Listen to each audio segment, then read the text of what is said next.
نحمده ونصلي على رسوله الكريم اما بعد فاعوذ باللہ من الشیطان الرجیم بسم اللہ الرحمن الرحیم السلام علیکم ورحمۃ اللہ وبرکاتہ۔ معزز سامعین، آج کا ہمارا مذاکرہ جو ہے وہ صلہ رحمی کی فوائد کے بارے میں ہے، اور ہم اس بات سے واقف بھی ہیں کہ صلہ رحمی کے بہت سے فوائد ہیں، اور اگر ناواقف ہیں تو آج کے اس مذاکرے میں اللہ تعالیٰ ہمیں حق اور سچ کہنے کی توفیق عطا فرمائے۔ تو صلہ رحمی کے چند فوائد نبی کریم صلی اللہ علیہ وسلم کی جانب سے ہم تک ذکر کیے گئے ہیں۔ ہمارے آقا حضور اکرم صلی اللہ علیہ وسلم نے فرمایا کہ صلہ رحمی کے فوائد میں سے یہ ہے کہ صلہ رحمی کرنے سے محبت بڑھتی ہے، صلہ رحمی کرنے سے انسان کا مال بڑھتا ہے، صلہ رحمی کرنے سے انسان کی عمر بڑھتی ہے، اور اس کے رزق میں کشادگی کی جاتی ہے، اور اسے بری موت سے محفوظ رکھا جاتا ہے، اور صلہ رحمی کرنے سے انسان کی مصیبتیں اور آفتیں ٹلتی رہتی ہیں۔ صلہ رحمی کرنے کا ایک بڑا فائدہ یہ ہے کہ ملک کی آبادی اور سرسبزی بڑھتی ہے۔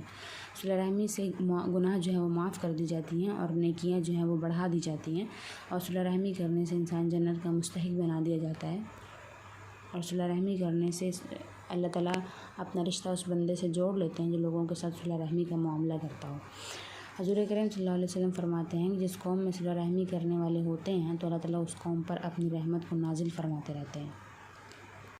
ترمذی شریف کی ایک روایت میں ہے کہ آپ صلی اللہ علیہ وسلم ارشاد فرماتے ہیں کہ اللہ تعالیٰ فرماتے ہیں کہ تم اپنے نسلوں کو سیکھو تاکہ اپنے رشتہ داروں کو پہچان کر ان سے صلہ رحمی کر سکو، اور فرمایا کہ صلہ رحمی کرنے سے محبت بڑھتی ہے، مال بڑھتا ہے، اور موت کا وقت جو ہے وہ پیچھے ہٹا دیا جاتا ہے، یعنی عمر میں برکتیں فرما دی جاتی ہیں۔ اور بخاری شریف کی ایک روایت میں نقل کیا جاتا ہے کہ جو شخص یہ چاہتا ہے کہ اس کے رزق میں کشادگی ہو، اس کی عمر بڑھ جائے، تو اسے چاہیے کہ وہ اپنے رشتہ داروں کے ساتھ صلہ رحمی کا معاملہ کرے۔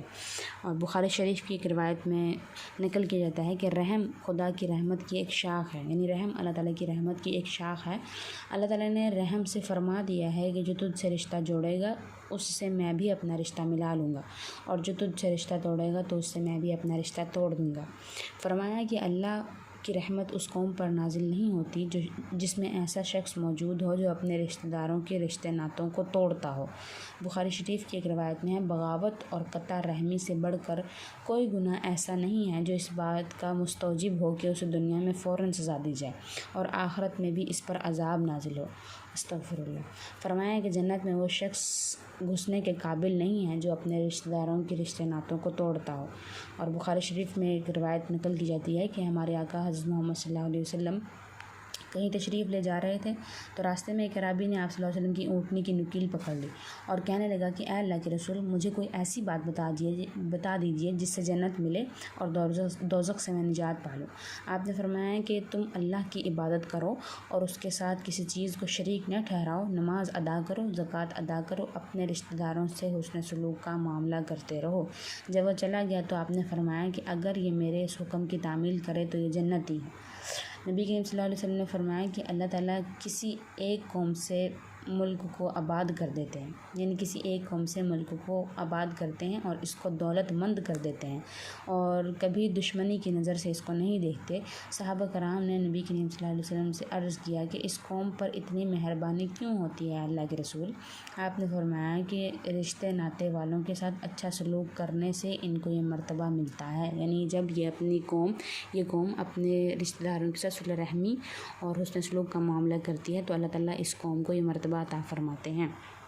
اور فرمایا کہ جو شخص نرم مزاج ہوتا ہے اس کو دنیا اور آخرت کی خوبیاں ملتی ہیں، اور وہ اپنے رشتہ داروں کے ساتھ حسن سلوک کا معاملہ کرتا ہے اور پڑوسیوں سے میل جول رکھتا ہے اور عام طور پر لوگوں سے خوش خلقی برتتا ہے، تو اس کی رحمت کے صدقے میں اللہ تعالیٰ ملک کو سرسبزیاں عطا فرماتے ہیں، اور ایسا کرنے والے لوگوں کی اللہ تعالیٰ عمروں کو بڑھا دیتے ہیں۔